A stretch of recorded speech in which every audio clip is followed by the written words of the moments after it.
Praise the lord. Welcome to showers of blessing. దేవుని కృపలో భద్రపరచబడి నూతన దినంలో ప్రవేశించాం. ఈనాటి దేవుని వాగ్దానం, మనము మేలు చేయుటయందు విసుకక యుందుము. మనము అలయక మేలు చేసితిమేని తగిన కాలమందు పంట కోతుము. Let us not become weary in doing good, for at the proper time we will reap a harvest if we do not give up. గలతీయులకు రాసిన పత్రిక 6వ అధ్యాయం 9వ వచనం. Praise God. ఈ నూతన దినములో దేవుడు మీ కొరకు సిద్ధపరిచిన ప్రతి దీవెన ఆకాశపు వాకిళ్లు విప్పి మీ మీద కృమ్మరించునుగాక. మరి ఒక నూతన దినాన్ని ఆరంభిస్తున్న నేపథ్యంలో ప్రేమ కలిగిన వాగ్దానము ద్వారా దేవుడు మనల్ని దర్శిస్తూ ఉన్నాడు. మన జీవన ప్రయాణంలో మనం దేవుని దారిలో నడుస్తున్నప్పుడు, ఇతరులకు మేలు చేస్తున్నప్పుడు మనకు ప్రశ్న ఎదురవుతుంది. నేను ఇంత చేస్తున్నా నాకేంటి ప్రయోజనం? నా జీవితం, నా బ్రతుకు ఎందుకు మారటం లేదు అని. ఎదురుచూపులు ఎక్కువైనప్పుడు నిరాశపడటం సహజం. పౌలు మాట్లాడిన మాటల ద్వారా దేవుడు మనల్ని ఉత్సాహపరుస్తూ ఉన్నాడు. ప్రియ దేవుని జనాంగమా, నీ కన్నీళ్లు, నీ ప్రార్థనలు వృధాగా పోలేదు. దేవుని దగ్గర ప్రతిదానికి ఒక సమయం ఉంటుంది. ఈ ఉదయకాల ధ్యానం నీలో విసుగును తీసివేసి నీవు పొందుకోబోయే గొప్ప బహుమానము కొరకు నిన్ను సిద్ధపరుస్తుంది. మేలు చేయట అంటే కేవలం దాన ధర్మాలు చేయటం కాదు.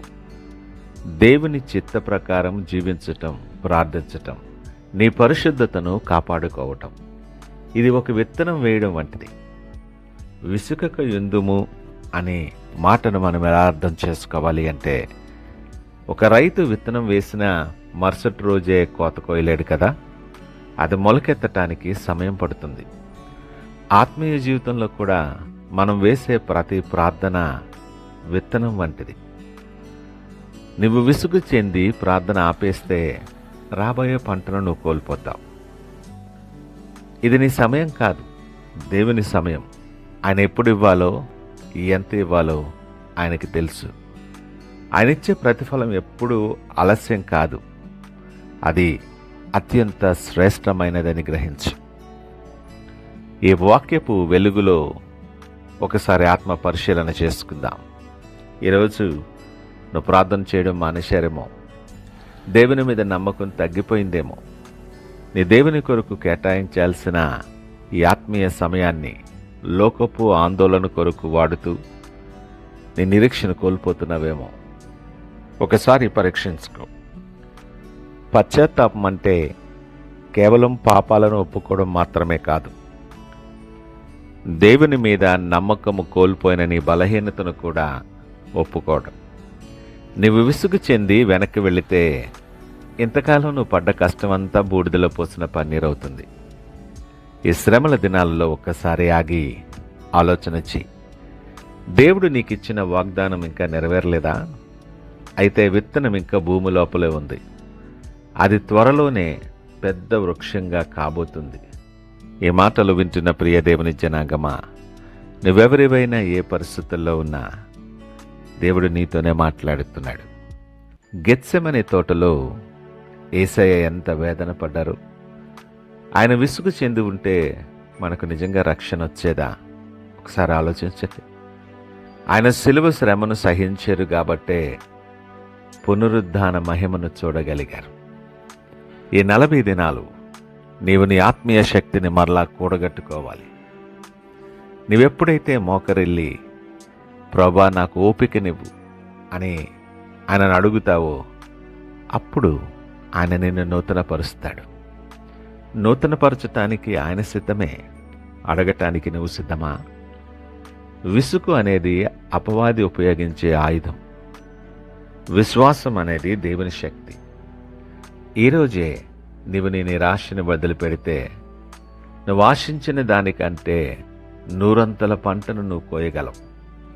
నీవు పొందుకోబోయే గొప్ప ఆశీర్వాదాలకు నీ సహనమే పునాది సుమా. సహనాన్ని కోల్పోతూ ఈ చిన్న బలహీనత ద్వారా దేవుడు సిద్ధపరిచిన గొప్ప ఆశీర్వాదాన్ని కోల్పోతున్నావేమో పరీక్షించుకో. అంత మాత్రమే కాదు సుమా, నువ్వు విసుకక మేలు చేస్తే దేవుడు శ్రేష్టమైన ప్రతిఫలమిస్తాడు. నీ కన్నీళ్లను ఆనంద బాష్పాలుగా మారుస్తాడు ఆయన. శోధలను తట్టుకునే శక్తి నీకు అనుగ్రహిస్తాడు. ఎటువంటి ఒడిదుడుకులు వచ్చినా నీ విశ్వాసము ద్వారా, సహనము ద్వారా ప్రతి విధమైన శోధనను నువ్వు జయించి నీ ప్రయాణం ముందుకు కొనసాగించగలవు.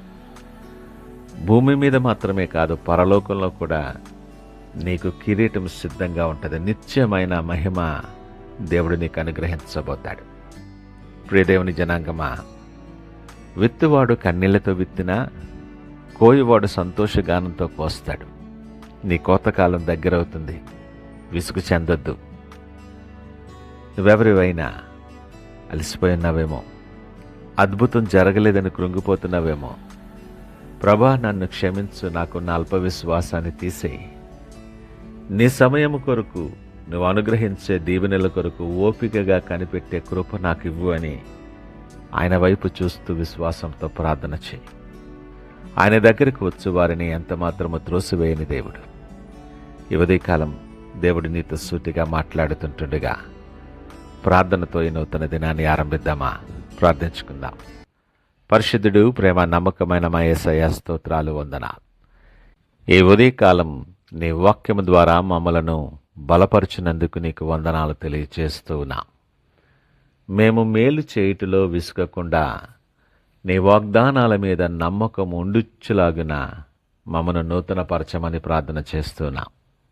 శ్రమల దినాలలో మా సహనాన్ని పెంచండి ప్రభువా. మేము అలయక ఉండి నీవు నిర్ణయించిన తగిన కాలమందు ఆశీర్వాదాల పంటను మేము కోయగలగటానికి మమ్మల్ని సిద్ధపరచండి.